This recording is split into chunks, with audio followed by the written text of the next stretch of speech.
하나님이 주인이 되셔서 세상 만물을 다스리는 권세를 가리켜서 하나님의 주재권이라고 합니다.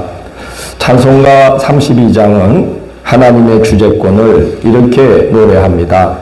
만유의 주제 존귀하신 예수 사람이 되신 하나님 나 사모하여 영원히 섬길 내 영광 되신 주로다.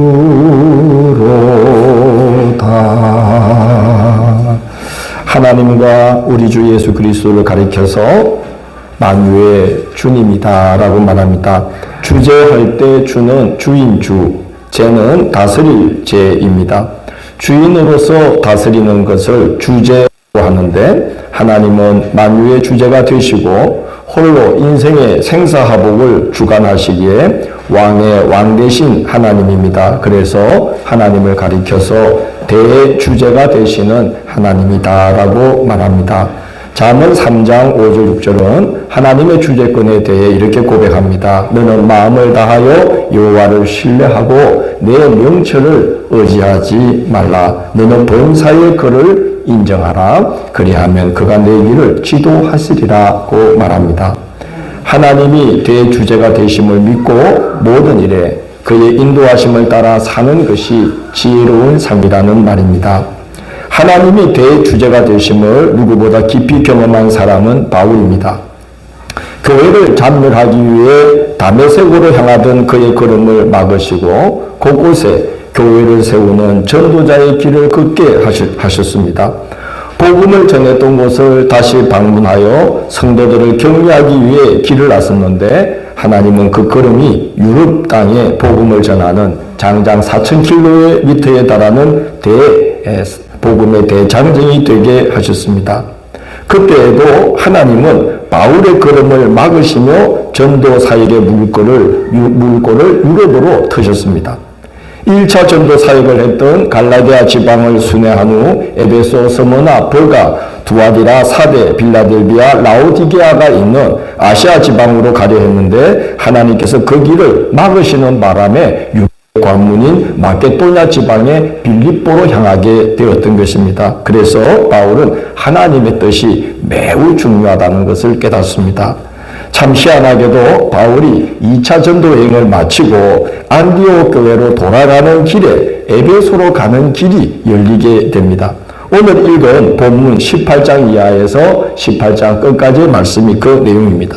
고린도에서 1년 6개월간 복음을 전해 고린도 교회가 세워졌는데 고린도의 유대인들이 바울의 사역을 시기하여 고린도 주민들을 선동하는 바람에 고린도를 떠나 이제 안디옥 교회로 향하게 되었는데 돌아오는 길에 에베소에 들릴 수 있게 됩니다.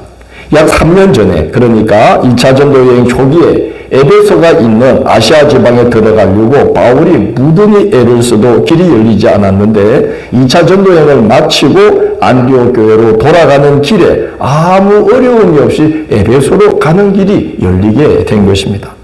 그래서 바울은 에베소로 가서 함께 간 브리스길라와 아굴라 부부를 숙소에 머물게 하고 회당에 가서 동포 유대인들에게 복음을 전합니다.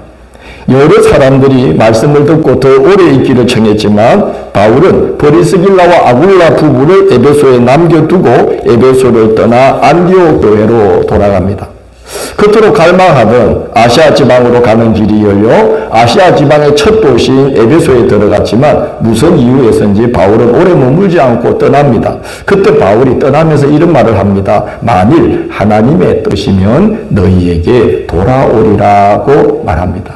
우리 한번 같이 해볼까요? 만일 하나님의 뜻이면 바울이 하나님의 뜻이면 또 올 수 있지 않겠습니까? 그리고 무슨 이유이신지 모르겠지만 서둘러서 에베소를 떠납니다. 그렇게 가고 싶어 했던 에베소인데 길을 오셨는데 잠깐 복음을 전하고 떠납니다. 처음에는 에베소로 가는 길을 막으셨고 이제는 길을 여셨으나 오래 머물 상황이 아니었던 것 같습니다.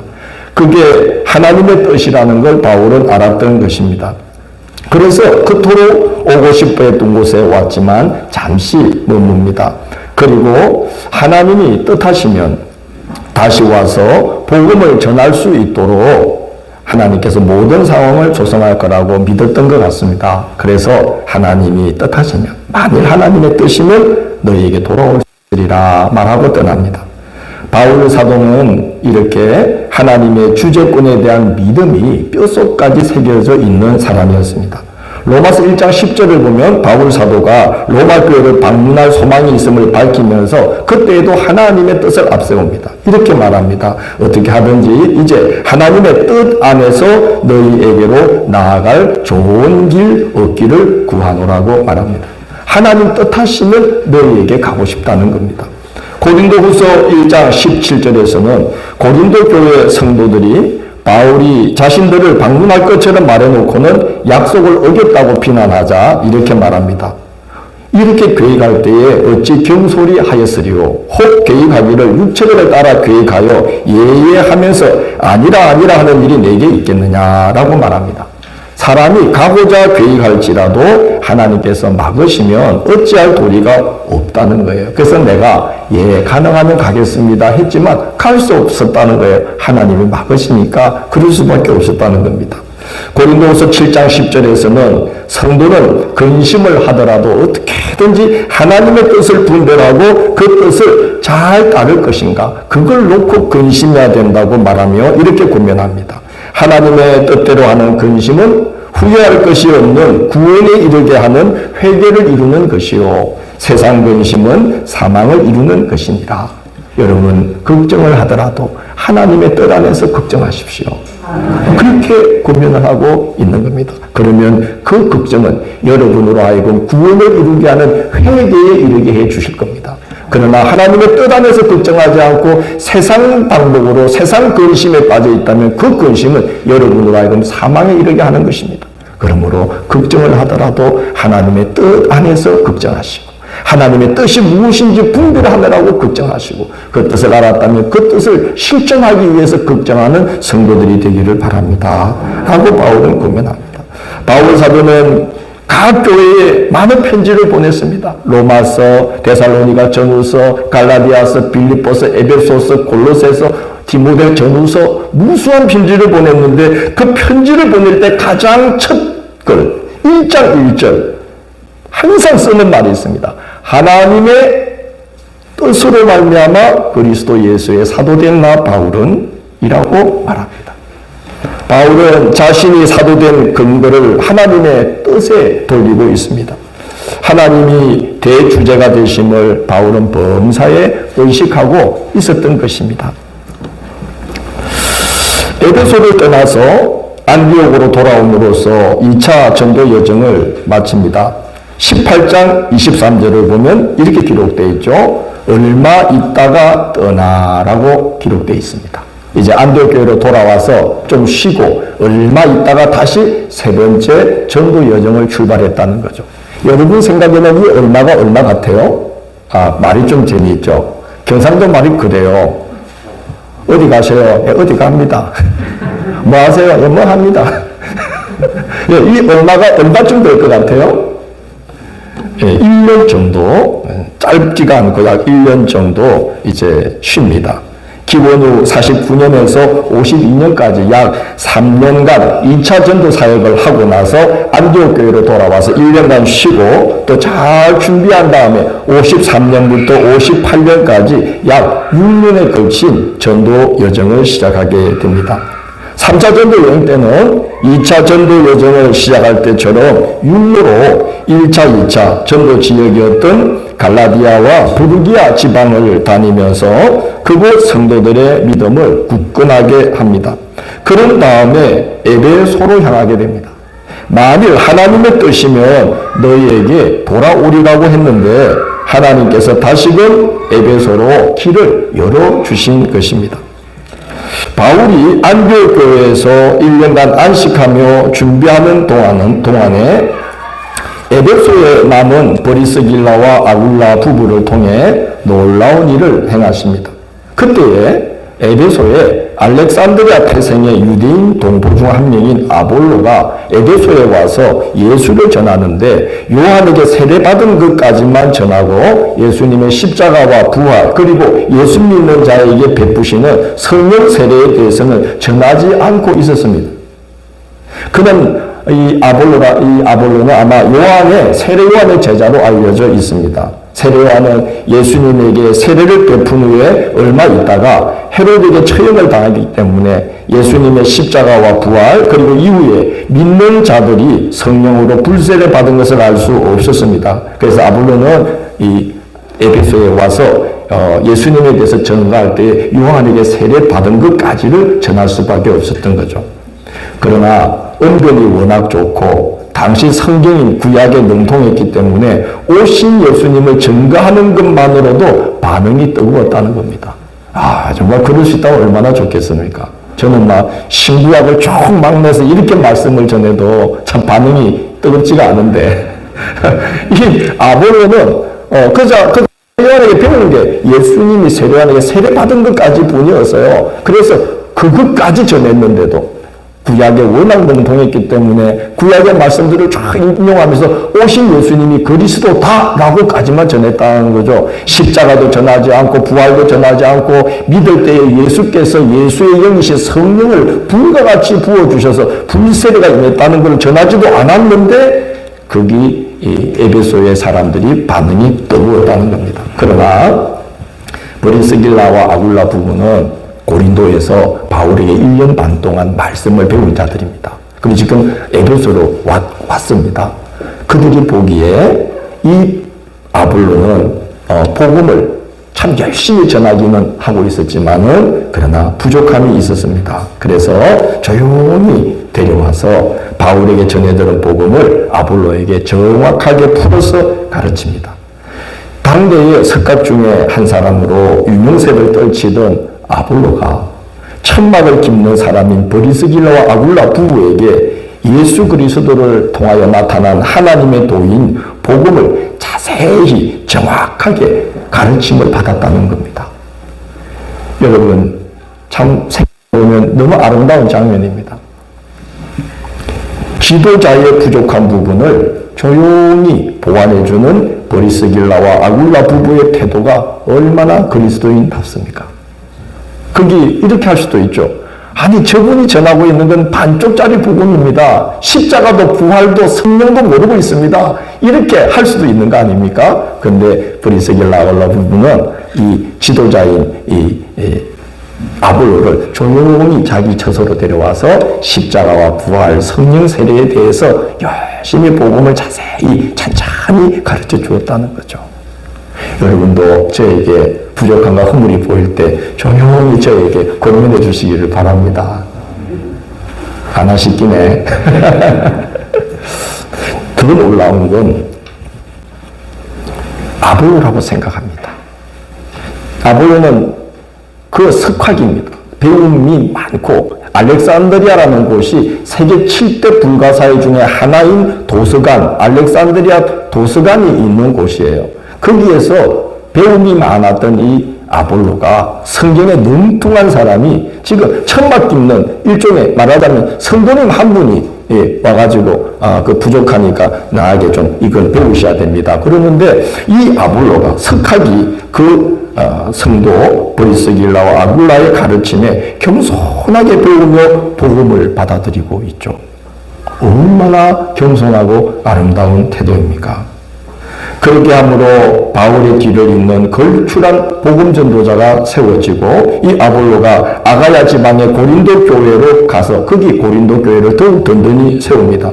그리고 그렇게 하기까지 아볼로는 에베소에서 복음을 더욱 힘차게 전함으로 에베소에 복음의 씨앗이 뿌려집니다.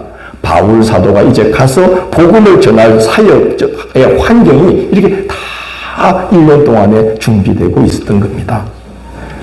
그동안 바울은 안디옥 교회에 머물면서 1년간 충분히 안식하고 영적 충전을 합니다. 그런 다음에 하나님은 바울의 걸음을 다시 에베소로 향하게 하십니다. 여러분, 하나님의 일하심이 참 정밀하지 않습니까? 하나님은 세밀하게, 정밀하게, 온전하게 일하시는 분입니다. 바울이 에베소에 와서 보니 에베소 성도들이 아보로를 통해서 복음을 받아들이긴 하였지만 성령으로 세례를 받지는 못한 상태였습니다. 바울이 복음을 더 온전하게 전하고 안수하니까 성령이 그들에게 임하여서 성령의 세례를 받게 되었는데 그들의 수가 약 12명 정도가 되었습니다. 이후 바울은 회당에서 석 달 동안 복음을 전하고 하나님 나라에 대해서 강론하며 예수 믿기를 권하였습니다. 때로 복음을 받아들이는 이들도 있었지만 오늘 말씀해 보니까 어떤 이들은 복음을 거부하고 복음 전하는 것을 방해하였다고 기록되어 있습니다. 19장 9절을 보면 어떤 사람들은 마음이 굳어 순종하지 않고 우리 무리 앞에서 이도를 비방했다고 적혀 있습니다. 마음이 굳어졌다는 것은 마음을 닫아버렸다는 겁니다. 그러면 절대로 말씀이 들어갈 수가 없습니다. 마음을 닫으면 귀로는 말씀이 들리게 하겠지만 말씀이 마음에 가닿지를 못합니다. 지난주에 제가 우리 교회 성도님 한 분하고 이야기를 나누면서 그런 감정을 하셨습니다. 목사님, 마음이 닫히면 이렇게 말씀을 못 듣습니다. 왜? 한국말로 해도 안 들어옵니다. 영어로 하는 것도 아니고 한국말로 해도 말씀이 들어올 수가 없습니다. 마음에 와닿지 않는다는 거예요. 귀로는 들리지만. 한국말로 다 하지만 이해를 못 한다는 거예요. 지금 바울이 복음을 전했는데 에베소에 그 복음을 거부하는 사람들, 마음이 굳어져서 순종치 않고 그도를 비방하는 사람들이 생겼어요. 그래서 바울은 그로 인해서 비방하는 자들로 인해서 다른 사람들의 마음까지 다칠 것을 우려해서 그렇게 사역하는 것을 접어버립니다. 예수님은 제자들에게 그런 말씀했어요. 얘들아, 나가서 전할 때 복음을 받아들이지 않으면 미련을 두지 말고 발에 뭘 떨고 먼지를 떨고 그곳을 떠나라고 했습니다. 바울도 전도지를 다니면서 그리 오래 머물지 않고 거부하거나 또는 방해하거나 소요가 일어나면 그곳을 떠났습니다. 오래 머물지 않았습니다.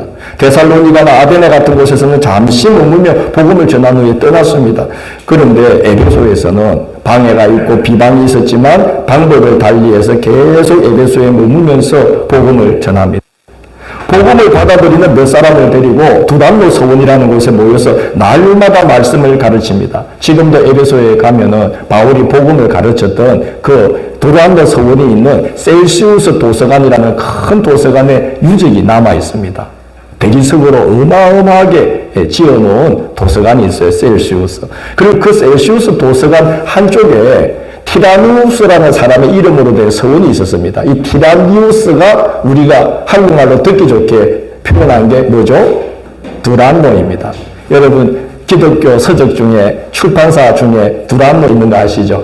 이게 이제 바울이 바로 두란노 서원에서 사람들을 복음을 전한 걸 이제 그 장소를 출판사 이름으로 쓴 거죠. 두란노라는 말은 듣기 좋게 한국식으로 표현한 거고 원래는 티레니우스입니다. 티레니우스라는 사람의 이름으로 만들어진 서원이 있었습니다.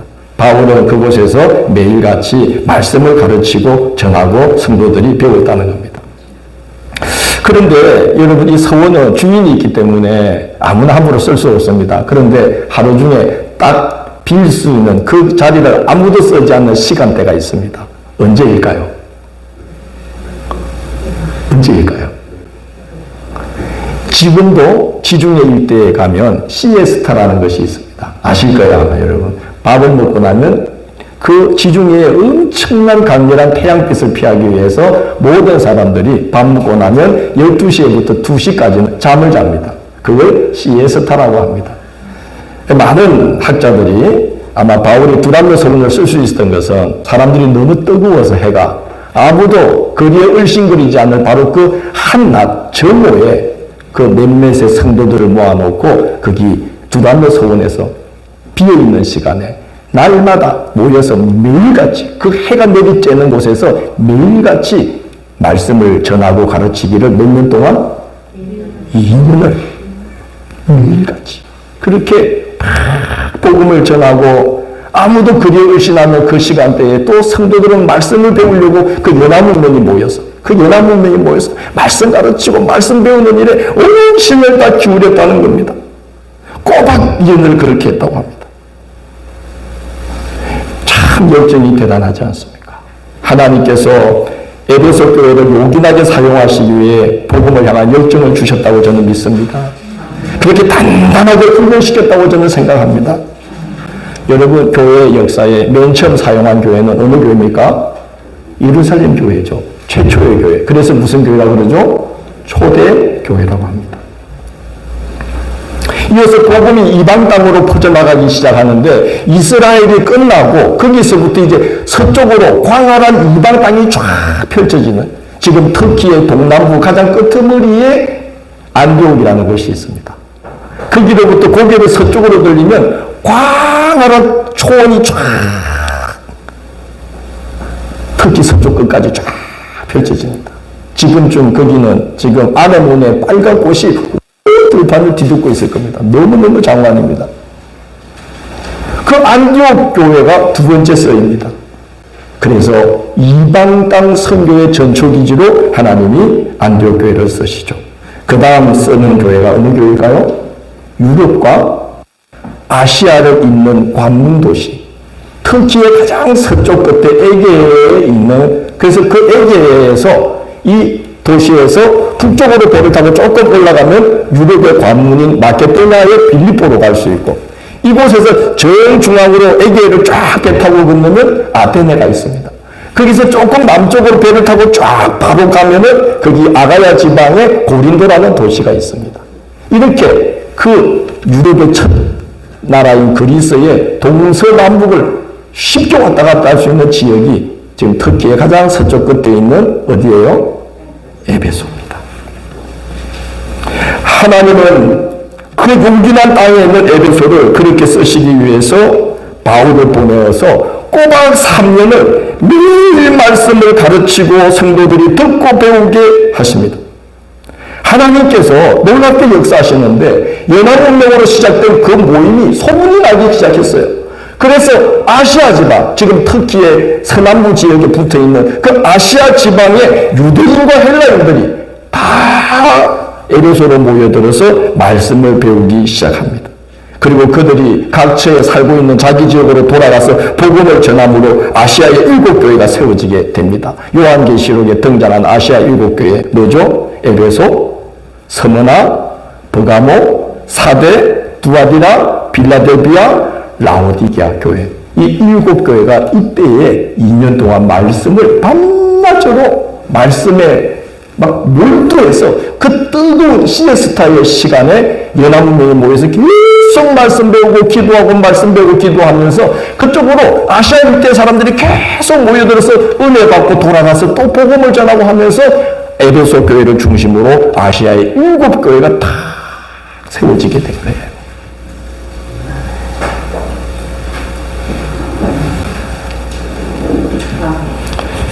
여러분, 자동차의 차체를 만드는 것을 금형이라고 한다고 합니다. 금형을 뜨는 거예요.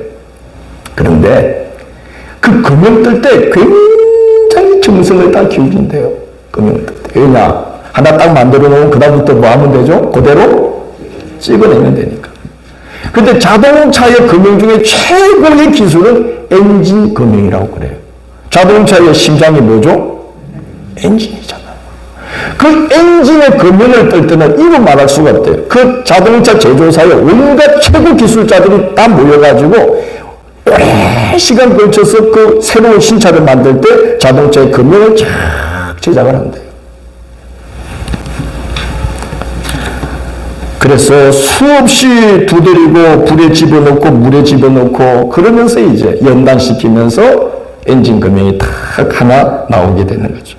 하나님께서 에베소 교회를 엔진 금형처럼 기독교 역사에 요긴하게 쓰시려고 하나님 이렇게까지 때를 따라 역사하고 계신 거죠.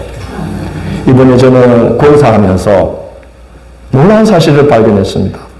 우리 신발장이 있던 그 양옆 벽을 우리가 처음에는 위에 있는 창 높은 만큼 똑 땄습니다.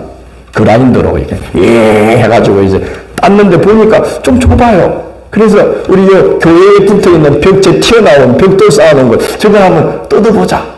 그래서 뜯었어요. 아, 그런데 세상에 오신 분이 나이가 한 70이야. 사다리에 올라가시더니 차간기를 가지고, 차간기 아셔요? 드드드드드 하는 거. 차간기를 겨우 막 들고 올라가시더니 한 두 번 두두두두 하더니, 아이고, 나 힘이 안 되겠다. 아니, 일하러 오신 분이 막, 아이고, 난 힘이 안 돼서 못 되겠다. 뭐, 계단에서 내려오시는 거예요. 그래가지고 이제, 우리 곁에 있던 분들이 도와줘가지고, 그래 이제, 허물었는데, 제가 조마조마했던 거는, 그래도 이게 지금 그 위에 엄청난 구조물이 있고, 이 벽돌이 그래도 이렇게 쌓여 있는데, 야, 이걸 만약에 탁 텄을 때, 저 구조물을 확 주저앉으면 어떡할까? 사실 걱정이 되어서, 기도하면서, 하나만 깨달았어요. 그런데 신기한 게, 그 벽돌을 올린 거는 아무런 힘이 없었던 거예요. 그냥 치니까 계속 부서져 나가고, 다 떨어져 나가고, 마지막 윗부분에서는 한 이만큼 덩어리가 통째로 툭 떨어지는 거예요. 떨어지고 나서 보니까 제 앞에 우리 강화 유리문 그 양옆에 기둥이 있고 그 기둥에서 이 본체를 연결하는 보가 딱 연결되어 있는데 세상에 그 보하고 우리 본체하고 그 다음에 저 앞에 두 기둥 맨 앞에 현관 앞쪽에 본체 기둥하고는 세상에 통공구리로 다 연결이 되어 있는 거예요. 아까 깨는 그냥 벽돌 쌓았는데 세상에 이 교회에 이 벽체 딱 들어오는 이 현관, 바로 이 내부 현관, 거기 딱 두 기둥하고 그 앞에 기둥은 철근을 넣어가지고 통공구리를 한 다음에 거기서 또 두 기둥을 이어주는 보가 통공구리로 다 연결이 되어 있는 거예요. 이야, 철심이 들어있는 통공구리의 힘을 이번에 발견했습니다. 대단해요. 지금 그 두 개가 다 버티고 있는 거예요. 건물이 내려앉는 것을 그 기둥이 보가 막고 있고요. 그 기둥과 보가 이 본체와 두 기둥이 벌어져서 무너지지 않도록 다 철근이 안에서 들어가서 통공구리가 딱 돼서 꽉 물려 있는 거죠. 그래서 거기에 그 기둥에 이제 각 파이프를 앙카를 박고 거기다가 판넬을 붙이고 거기다가 벽돌을 올리고 이런 모든 작업이 바로 그 두 기둥과 보가 있기 때문에 가능한 거죠. 야, 놀랐어요. 그래서 제가 주님, 우리 교회가 70에 박혀있는 통공구리 같은 교회가 되게 해 주옵소서 기도했어요. 이 김승일 목사를 하나님 강하게 단련시키셔서 70이 들어있는 통공구리 같은 목사가 되게 해 주옵소서. 우리 성도님들은 하나님께서 성령으로 강하게 연단하셔서 70이 박혀있는 통공구리 같은, 그래서 많은 하나님의 일을 감당하고도 남은 있는 든든하게 하나님의 교회와 하나님의 역사를 감당해낼 수 있고 많은 일들을 거기에 덧붙일 수 있는 그런 하나님의 사람들이 되게 주옵소서. 기도하면서 벽돌을 깨달았습니다. 여러분, 그 철심이 박힌 통공구리처럼 그렇게 든든하게 하나님의 집을 세워가는 성도 한 사람, 하나님의 역사의 보배처럼 귀합니다. 그 한 분 때문에 많은 일들이 가능해집니다. 기둥, 통공구리가 들어있는 기둥이 있기 때문에 거기 막 파이프도 갖다 붙이고 막 판넬도 붙이고 가든, 그냥 설심 없는 벽돌은 그거 할 수가 없어요. 맥이 없기 때문에. 박해 시기에 철심 박힌 통공구리 같은 기둥 같은 교회로 하나님이 사용하기 위해서 하나님은 바울과 하여금 그 어려운 환경에서 에베소 교회에 3년을 꼬박 머물게 하십니다. 여러분, 데살로니가 같은 교회에서는 얼마 머물렀죠? 세일에 얼마죠? 3주 머물렀어요. 근데 에베소 교회는 3주 하나님이 머물게 하면서 교회를 세워나가고, 오늘 본문에 보니까 바울을 통해서 놀라운 능력이 나타나게 하심으로 바울이 전한 복음을 확정해 주셔서 오늘 그 끝에 19장 20절을 보면 이와 같이 주의 말씀이 뭐가 있어? 힘이 있어. 어떻게 하여? 흥황하여 뭘 얻으니라? 세력을 얻으리라 라고 기록되어 있습니다. 에베소 교회가 든든하게 세워지고 아시아의 7교회를 감당할 수 있는 철심 박혀있는 기둥 같은 교회로 우뚝 세워졌다는 말씀이에요. 이 모든 것이 하나님의 뜻 안에서 이루어졌습니다.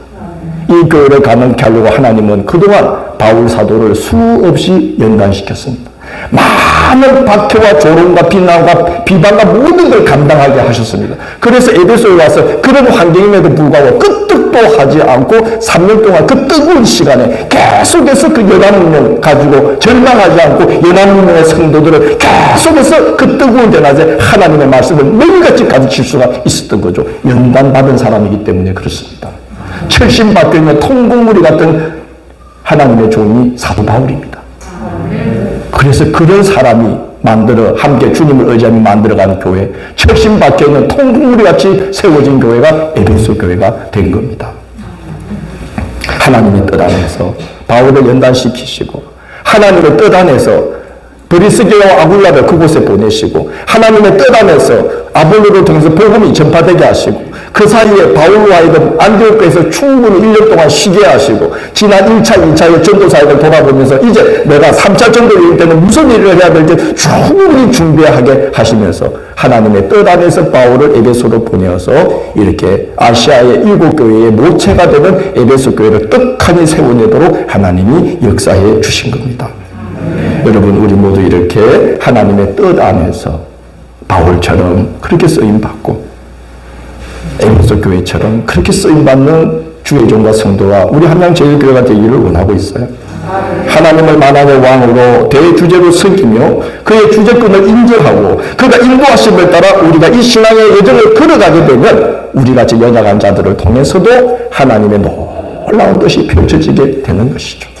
우리는 약하지만 예수 그리스도가 우리 안에 들어오시게 되면 철심이 박히게 되는 거예요. 성령이 임하시면 그 철심에 통곡무리가 부어지는 거예요. 그런 성도를 누가 감당하겠습니까? 시험 밖에 다 이기면서 하나님의 일에 요긴하게 쓰임받으면 많은 동료 성도들을 함께 이끌고 하나님의 역사에 동참시키는 성도가 되도록 역사하게 하십니다. 오늘 하나님의 뜻 안에서 이루어진 이 모든 일들을 내가 생각해 봅시다. 그 하나님의 뜻에 우리를 맡깁시다. 순종합시다. 그 뜻을 따라 걸어갑시다. 하나님이 우리 교회를 통해 우리의 남은 신앙 여정을 통해 얼마나 아름다운 일들을 많이 이루시겠습니까? 그 날들을 소망하면서 믿음의 길을 걸어나가시고 하나님의 뜻 안에서 모든 시련을 이기시며 잘 연단 받으셔서 저가 오늘 말씀처럼 철심 박힌 통곡무리와 같은 그런 성도로 그런 교회로 모두 세워지게 되시기를 주의 이름으로 권면합니다.